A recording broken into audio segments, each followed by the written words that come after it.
Right, good afternoon again, and hi to you, Michelle. It's fantastic to see you here in Dubai.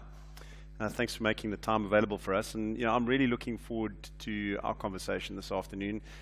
There's a lot for us to discuss in the context of Transnet, its financial performance, its recovery plans, and its forward-looking prospects, including, of course, a significant amount of plans for involving the private sector going forwards. But perhaps just for those in the audience and online who are not all that familiar with Transnet, might be helpful if you could just provide a very quick overview of the role that Transnet plays in the South African economy and the way you are structured across key divisions. Good afternoon, everyone, and thanks for having me. Yes, Transnet, as you've heard from the presidency, a very important state-owned company. Yeah. We essentially have custodianship of the entire freight logistics network in South Africa. Currently we have 7 operating divisions.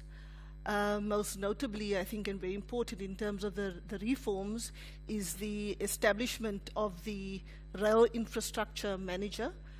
Essentially, we split our Transnet Freight Rail division into the operating company and the infrastructure manager.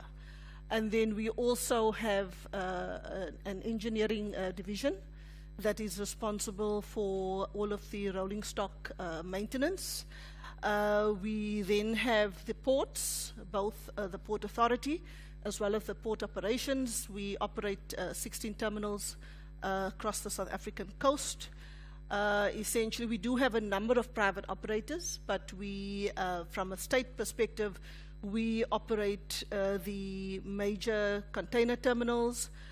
We have several multi-purpose terminals, and of course we have bulk terminals as well, doing sort of your iron ore and coal and the like. Yes, on the port side, we in fact did this split in about the early 2000s, where we then separated the old Portnet into Port Authority and port operations. Right. I myself have spent most of my career within the port operations, but very excited to now be dealing with the entire Transnet division. 50,988 employees, sure, and an asset base of just over 360 billion. Yeah, the scale is very impressive. And clearly a very important role to play in the economy. And maybe a good place for us to start then, Michelle, is just to reflect a little bit on the results that you released on the 5th of September. I suppose overall it must have been very pleasing for you to see the turnaround strategy starting to reflect, at least to some extent, in those results. Improved revenues, EBITDAs, and kind of a smaller loss for FY 2025. But can you give us a high-level sense of these results and some color, at least, in terms of the operational performance that was driving them, and perhaps some of those areas that are still keeping you awake at night? Sure, everything keeps me awake at night. I think I'll sleep more soundly when we are in the black. No so yes, look, I think in fact we are quite excited. It's a pleasing set of results. When we took over, took over the new leadership, everybody was upset with us. The country was upset. Our customers were angry. Everybody was upset. We use our rail volumes really as the major measure of how well we do, purely because it is a very big contributor to our profitability overall. In 2017, 2018, Transnet was moving 226 million tons, and we always got compared to that year. It was our peak year. And since 17, 18, we've had a steep decline in the movement of freight in the country. 2022, 23, the number was sitting at 149 million tons. It was at the time, just after that, about 6 months later, that I started acting in the position. And at the time, the experts were telling us that if you continue on this trajectory, you're going to end 23, 24 at about between 138 and 142 million tons. So, we very quickly engaged our customers. engaged our all of our stakeholders, our employees, labor, and we went to the customers and said, look, we have to turn this thing around. There's a lot to do.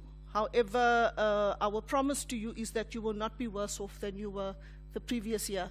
And that was about 6 months into the 23-24 financial year and the start of our recovery plan. We ended the 23-24 financial year on 151 million tons. I think, a lot of the commentators, everybody thought it was going to be impossible, but I think we pulled that off. But it came with a 7.3 billion rand loss. Right. And yeah, so if you thought I slept anything that year, I didn't sleep. And then, of course, the work continued. It was an 18-month plan. And, this year we were able to, move an additional almost 10 million tons. We ended on 160 million tons. Container volumes were largely flat. The auto volumes were up, which was good. And we were able to reduce the loss by just over 74% to 1.9 billion. But again, a lot of work still to do. We're hoping that as we engage in the reforms, as we get the private sector more involved in our business, that, we will see the, let's call it the pace of the turnaround increasing. So I would have preferred that it be a little bit faster, but then again, we want sustainable change. So it's going in the right direction, and, we believe that the kind of things that we are doing, even with private sector coming in fact, with private sector coming in, will make it more sustainable and long-lasting. Excellent. Just looking at your results, and particularly your bottom line performance, just looking at the costs in particular, there were two things that stood out for me. The first was essentially the extraordinary item that you had in 2024, which is the provision largely for the settlement of the NatRef Sasol matter, which goes back a long way. And I suppose despite the fact that the judgment went against you and that matter was settled, it must be nice to have some certainty that is out the way and cleared through your financials. Yeah. But that obviously has a positive impact actually on this year's costs. Yes. Look, the results, I think the positive results came out of, one, additional volumes. Yep. Two, we had, we're still under a number of austerity measures, so we're trying to be very prudent with our costs. We're trying to spend money and at the same time ensure that there's going to be a return on every cent that is spent. We're also, trying to renegotiate contracts with our service providers. The NatRef settlement had a major impact as well. Firstly, it's the certainty of 10 years of litigation finally finalized. But, we had quite a big provision in our books. And then again, good negotiation. I was part of that negotiation until the early hours of the morning. But we were able to settle a debt of that would have been around 10 billion for just over 5 billion. Yeah. So, that's a great outcome. Yeah.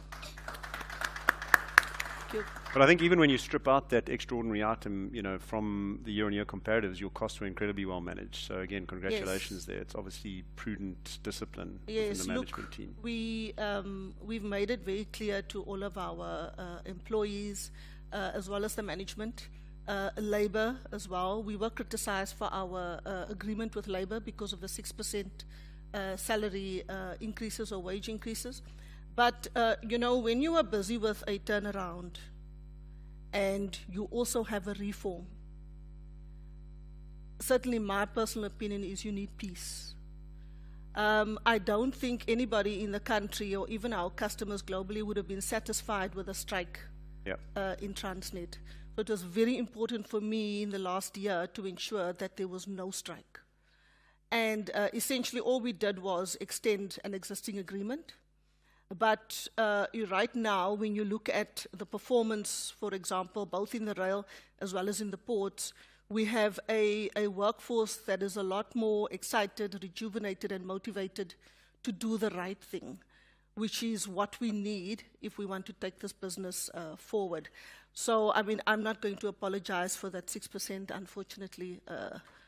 Yeah, I mean, we can do a lot in the country, I think, to deal with wages generally.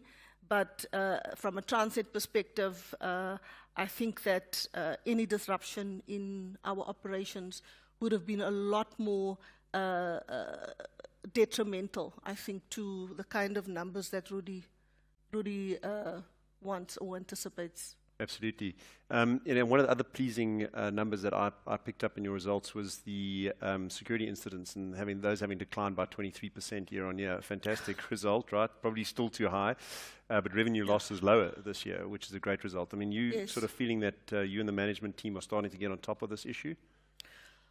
Again, a lot of work to be done. I think from a critical infrastructure perspective, we are all challenged. Eskom is challenged, Transnet is challenged, water is challenged, the roads. We are all challenged by crime and corruption. So there's a lot of work to be done in the country. But, I've got a good story to tell. So other than the 23% decline, I mean, we've still lost about 4.5 million tons purely due to theft and vandalism. If you take that conservatively and you put a tariff to that, that's a few billion rand that was lost. But you know what, from my days in the pipelines, we had the pipeline being attacked daily, sometimes twice a day. We would, I remember in 1 month, we had up to 26 incidents of attack on the pipeline. We've reduced that to 1 every 3 months, 4 months. So, but it required the, us to get together with the security companies, the authorities, to create holistic solutions. And I think we're getting there on the rail side. You would have seen recently quite a number of arrests because of operations that we've been running. All we ask for is the ability to run trains in an uninterrupted way. And at the moment, that is a major struggle. It's the things that keeps me awake at night because the customers expect their cargo at a particular point in time, and then we have criminal forces preventing us from doing that.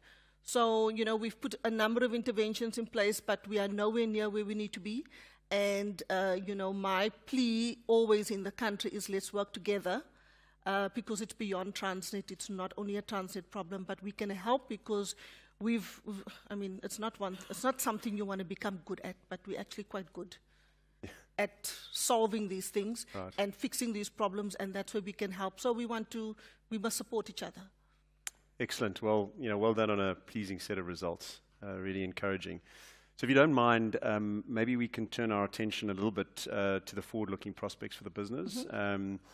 No doubt in the current financial year, FY 2026, which is March 2026, it'll be important for you to hit those volume targets of 180 million tonnes to keep the momentum in road and rail and to improve perhaps on the container and pipeline performances. But it'll also be critical to execute on the extensive capital projects and maintenance plans that you have.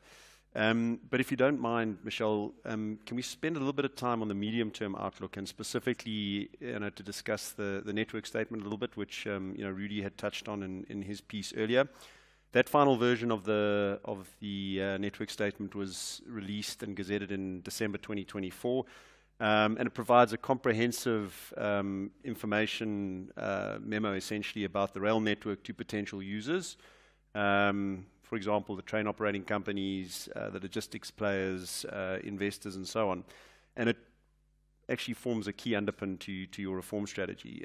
There's been some constructive feedback, I think, from the market around the current bankability of that network statement, including elements like, the complexity of the tariffs, the condition of parts of the infrastructure at least, and the lack of recourse to the extent, you can't deliver service due to failing infrastructure. And then, some of the capacity allocation rules, just to name a few. Has Transnet taken this feedback on board, and can we expect some of those concerns to be dealt with in the updated statement? Yes, and thank you for that question. It's a good one. Look, as Rudy indicated, it's the first time in the country that we're doing this. So we've spent a lot of time with a number of experts. We've gone all over the world to try and figure out how best to do this reform. So the network statement we've now published, and we continue to listen to the criticisms and the inputs and comments from experts and generally from our customers and stakeholders. And of course, we would want to try and bring in as much of that into the network statement. So there will be another iteration of the network statement that will be published, trying to take into account some of these. Look, you're not going to get everything that you want. Yeah. We really want something that we think is the best fit for the South African industry and the economy. But we also want the system to be open. And we can't have, let's call it, criteria that makes it difficult. So we don't want to create new barriers. The important thing is to get private operators onto the system, and to also then support them, should they fall short, how to help them. So we do see the network statement coming out with a few more changes. I do have to say, Transnet operates the system at its own risk. Mm-hmm. I don't have anybody to sue when I derail, right? And the network is deteriorating as we speak. So we are doing a lot of work to get the network up to the right standard, right, to not only enable the movement of cargo by Transnet, but also the movement of cargo by private operators. Can I guarantee that they're going to be able to run a train in an uninterrupted way? No. And but we want them to be bankable. We want them to. We want the funders to understand that they're not throwing good money after bad. So we've already started with some of the work. But anybody who operates a rail network must understand that, one, we've got very limited opportunities to do the kind of things that we want to do.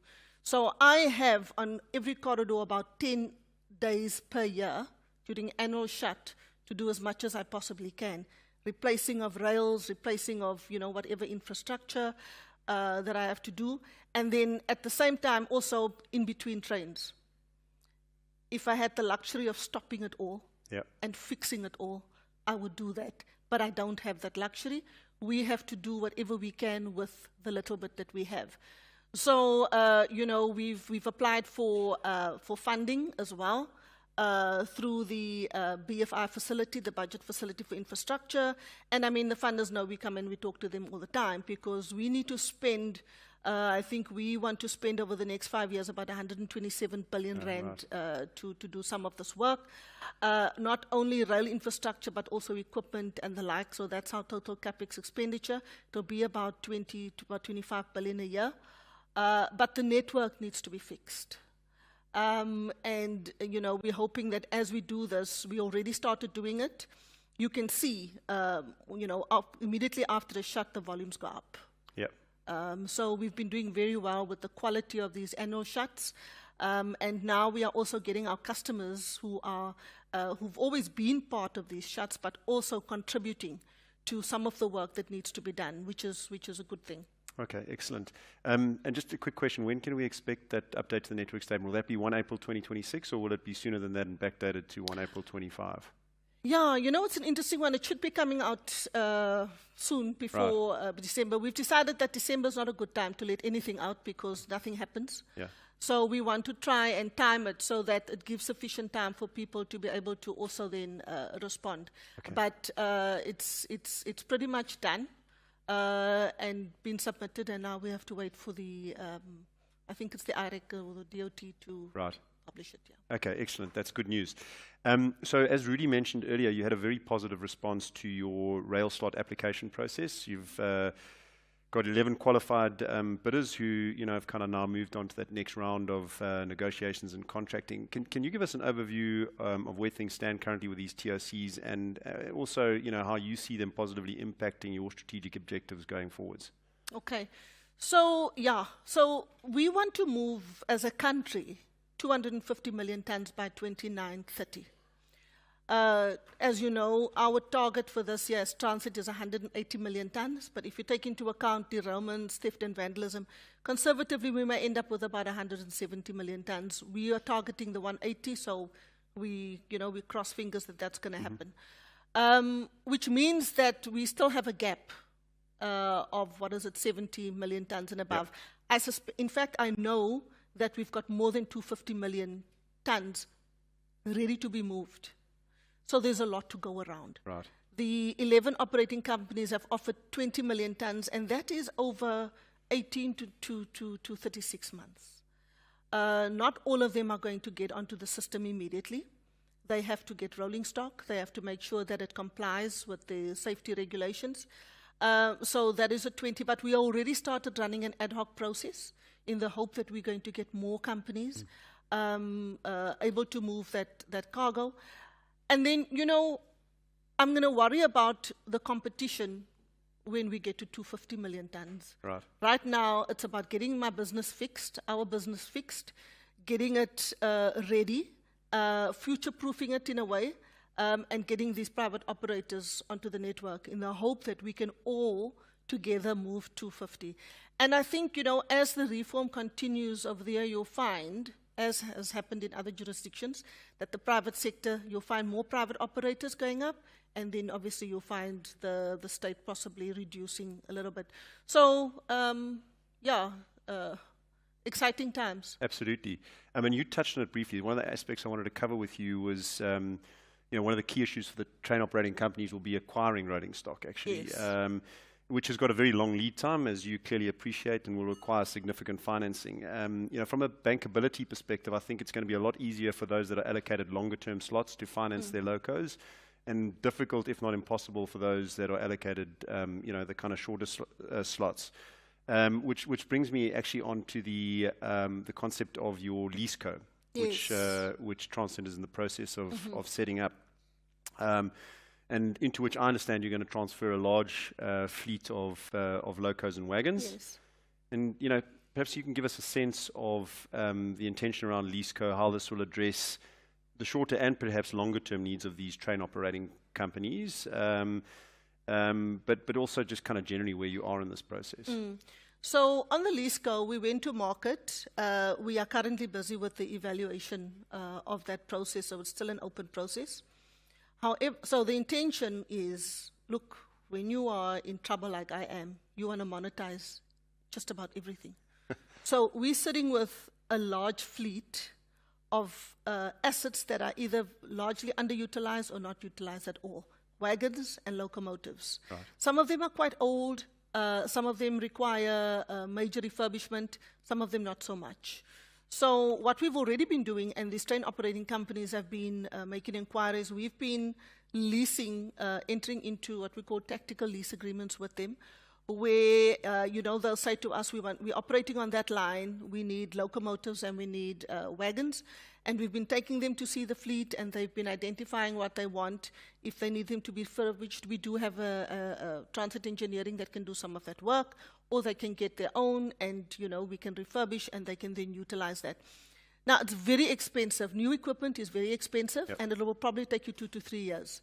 So this is an attempt for us to assist so that they can get onto the system sooner rather than later, right? And we're sitting with quite a big fleet. I think it's a few thousand wagons, 20-odd thousand wagons, and again about 1,000 locomotives. But like I said, not all of them can necessarily be utilized. We allow them to come in, they inspect it, and then we make available what we can, and we'll do the refurbishment, or they can get that done so that we can get them safe again and back onto the network. But really, it's two-pronged. One, it's to monetize, like I said, assets that are not being utilized, but also to assist with to speed up the entry of these private operators onto the system. Okay, excellent. And I suppose lastly, in terms of the rail side of the business, the PSP process, obviously to concession, the ORCOR, NATCOR, and NorthCor lines is underway. The RFIs were issued, as we know. in May 2025, and those RFPs, I think, were originally supposed to come out at the end of August, early September. Although this timing seemingly has been delayed. And there's some concern, I suppose, from the market that these timelines generally, I suppose, were pretty aggressive, and understandably so, given the complexity of the process. I mean, have you got any update for us in terms of timing, Yes. generally? Yes, and do you yes. think it's realistic that we still reach financial close by the end of 2027? So, okay, I'm going to identify a few transactions that I think the market can prepare themselves for. Now, yes, we ran the RFI process. The RFI process was really a market sounding kind of exercise. The procurement process is within the Transnet responsibility. Now, as a state-owned, and I think you'll appreciate, there are a number of rules and procedures and ways to do things, right? I have the PFMA that binds me, Public Finance Management Act, and there's certain things that I do. Otherwise, you guys are going to call for my head, and you're going to say I'm doing funny stuff, right? So I'm going to do it the right way. The right way to do it is you have to ensure that you do the necessary feasibility studies, that you have a business case that is viable, and then you go to the market, because you also want to have an indication of what it is you're going to accept from the market, and you want the market to come to you with robust proposals, right? So we are the most ready PSP right now is the Richards Bay Dry Bulk Terminal. Yep. I know Rudy said, what did Rudy say? Yes, it's something about October. November, is he there? Okay. Because he marks my performance scorecard and decides whether I get money or not. So they still haven't given me money, but yeah. November of 25, we will be out in the market for partners for the Richards Bay Dry Bulk Terminal. The potential there is for the Richards Bay Dry Bulk Terminal to go from, I think, moving 18 million tons now to moving 28 million tons. We need that terminal modernized. Right. It's going to be like a mega chrome magnetite facility. We need it mechanized, we need it automated so that it can move as much as possibly can. Richards Bay is natural deep water, so we know that there's great potential there. Then the second transaction we will go to market with is around about January of 2026. It is the Ngquga manganese export facility together with the rail corridor. We need to build a new facility because the PE facility is beyond its design life. We'll build a new facility and we need partners to be able to do that. We think the investment there will be upwards of 30 billion, of 30 billion. So that's a big one as well. Of course, we await the decision on the Pier 2 PSP. Yep. We are told the latest is that there'll be a decision by the end of September, early October. We're hoping that the judge makes the right decision and that we can then continue with whatever we wanted to do with Pier 2. Pier 2 will sort of be the lesson. We will learn a lot of lessons from Pier 2 in terms of what we then do with other spaces within the ports. But again, like I said, the ports, we've got more private operators in the port space. We need private sector participants in the rail space more than anything. But and then we've also got the container corridor, which will go shortly after that. And then there's another one, what we call Project Ukuvuselela, which is the auto corridor between Gauteng and the Eastern Cape. That one will also go to market. We're also going to want to look for a private operator there. And then I suppose the big ones will follow once we've concluded with the feasibilities and the business cases. Right. Excellent. I mean, maybe a bit premature, but have you got any sense at this stage as to the role that Transnet actually wants to play in some of those big concession opportunities, the PSPs, particularly the big rail lines, equity, supplier of kit, labor, or all of the above? Well,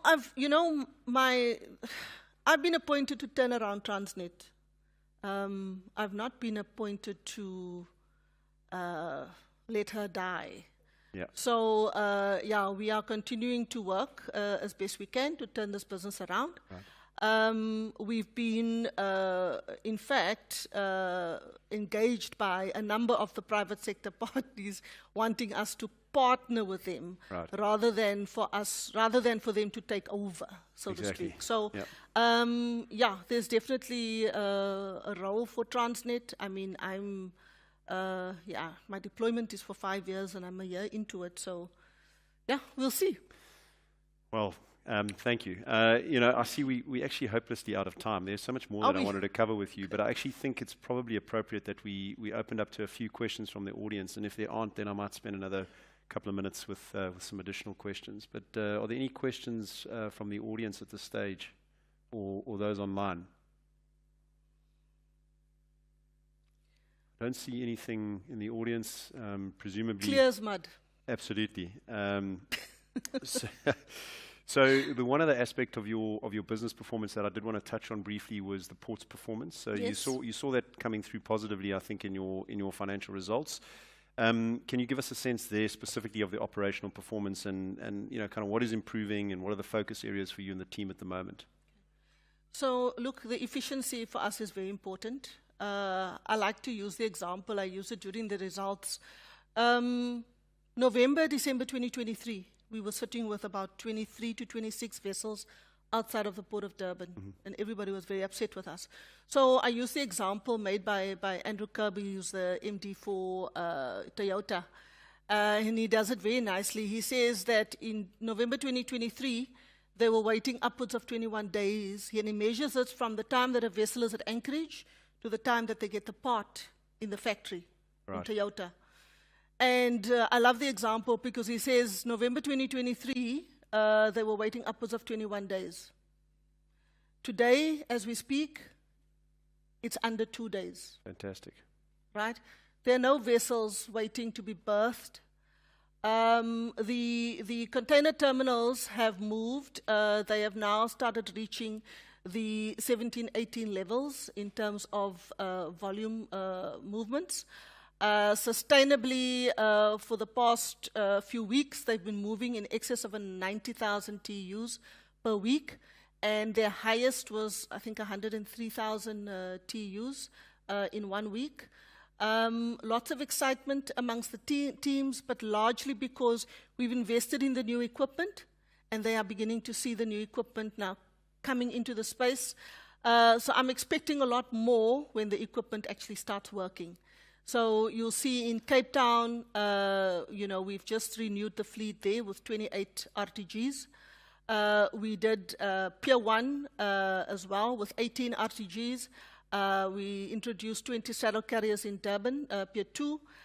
Next month, we will be celebrating the commissioning of 2 ship-to-shore cranes in October and another 2 in November, 2 ship-to-shore cranes. And across the port space, we've been introducing new equipment. But you know what? Our relationships with our customers and our OEMs have really helped us here. You know, finally, people are excited that, you know, the equipment purchases that should have been done probably 5, 6 years ago is now, you know, coming in. And we've been able to do this in 18 months, been able to get this equipment into the space. So we're excited about what's going to be happening in the port space. That's massively encouraging. It happens to coincide, actually, time-wise, with your tenure as CEO. So congratulations. Well, they'll remember me for all the new equipment. Exactly, exactly. Perhaps the last point that, just given that we've run out of time, that I wouldn't mind spending just a couple of minutes on is the South African Government Guarantee Framework. Yes. And just can you give us a high level of the guarantees Transnet has applied for and how they're going to be applied in your financing plans going forwards? Okay, so I'm going to try and remember the numbers. We're sitting, I think in total, Andre will help me, with about 199 billion now in total. We started with the 47 billion rand in December 24, I think it was. And it came along with 33 guarantee conditions. We are largely compliant. Yeah, the Minister of Finance has made it very difficult for me. Apparently, I'm the problem child who needs tough love. Right. So, you know, we've been complying with those guarantee conditions. We are in the process. In fact, we have now renegotiated the GFA. Essentially, what it includes are things like we've had to establish the infrastructure manager. We've done that. We have to corporatize the TNPA. We are in the process of working on that. And then some of these transactions that I mentioned needs to go to the market. So those are largely the guarantee conditions. I think government wants to ensure that Transnet proceeds with PSPs. Yep. Look, the bottom line is we can't do this all on our own. We have to allow the private sector into this business. And that's what we're doing. So you know, of course, we have to also renegotiate some of our lender agreements because you know the impact that the cost of the financing has on our financials. Yep. You know, if, you know, I keep saying, you know, it's just a few billion and this business is profitable. But we need help when it comes to the finance costs. And then, of course, to reinvest in the business so that the operations can do what is required to do. Yeah. It's difficult at the moment. I'm paying my bond with my credit card. It's maxed out. But, you know, just based on the work that our teams at Standard Bank have done, I mean, you can see the benefit of this guarantee framework and the compression in spreads that you're getting year on year. You know, if you compare some of the privately placed financing that you've done this year to last year, you're seeing spread compression of up to 75 basis points there, which is incredibly positive. Obviously, that reflects to some extent some of the improved performance that you see in Transnet, but the framework, you know, obviously is going to help you lower those financing costs, and that'll translate into better bottom line performance for your business, which is incredibly positive. Absolutely. And I mean, you know, I didn't take on this job because I thought it was impossible. I see the potential in this business, and I think every investor should be able to see the potential in this business. We manage it prudently, we manage it correctly, we manage it you know, with new ideas and innovation, and we get our people excited.